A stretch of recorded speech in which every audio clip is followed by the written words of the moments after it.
Workout किया, इसकी क्या वजह है मीटिंग से؟ देखो कुछ चीज़ें जो मैं शायद मीडिया पे नहीं बता सकूंगा, मगर ज़ाहिर है अगर बात नहीं मानी जाती, नहीं सुनी जाती है तो बंदा तो फिर वर्कआउट ही नहीं किया। जो अभी टीम सिलेक्ट हुआ है जिसमें मेरिट का बिल्कुल ख्याल नहीं रखा है, क्या ये कोई वजह नहीं है? बिल्कुल आप ठीक कह रहे हैं। शायद मैं आप द रिकॉर्ड बता रहा हूँ कि इसीलिए मैंने वर्कआउट किए, और ये जब डॉक्यूमेंट्स मैंने दी हुई हैं, ठीक है ना, ये डॉक्यूमेंट्स भी आपके सामने हैं।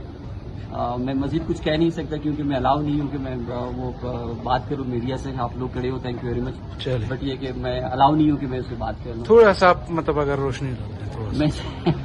नहीं, हमने क्या रोशनी डाल सकता हूँ। मैं तो बस इतनी नाइंसाफी ज्यादती बीसीए और बीसीए के कोच ने की है कि मैं पाबंद हूँ, मैं बता नहीं सकूंगा। नहीं, ऐसे यहाँ पे बहुत सारे लड़के मौजूद है जिनके पास रिकॉर्ड भी है, उन्होंने परफॉर्मेंस दी है लेकिन वो टीम में नहीं है और उनके पास स्टेट्स वगैरह भी सारे हैं। लड़के बिल्कुल अपनी जगह हक पे जाने में।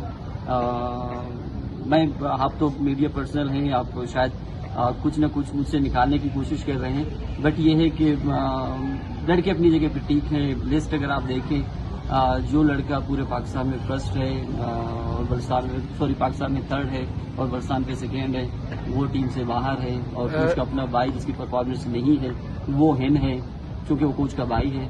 तो मगर आगे मैं रिकॉर्ड बात कर रहा हूँ। ये स्टेट्स मीडिया पे भी अभी आ चुके हैं और हमें पता चला है कि लड़के कोर्ट भी जा रहे हैं, तो इसके बारे में आपका? देखो, अगर बच्चे कोर्ट पे जा रहे हैं तो उनका राइट है, ठीक है ना। I can say anything about that, but मैंने वर्कआउट किए। लेट्स सी कि क्या होगा। Thank you very much.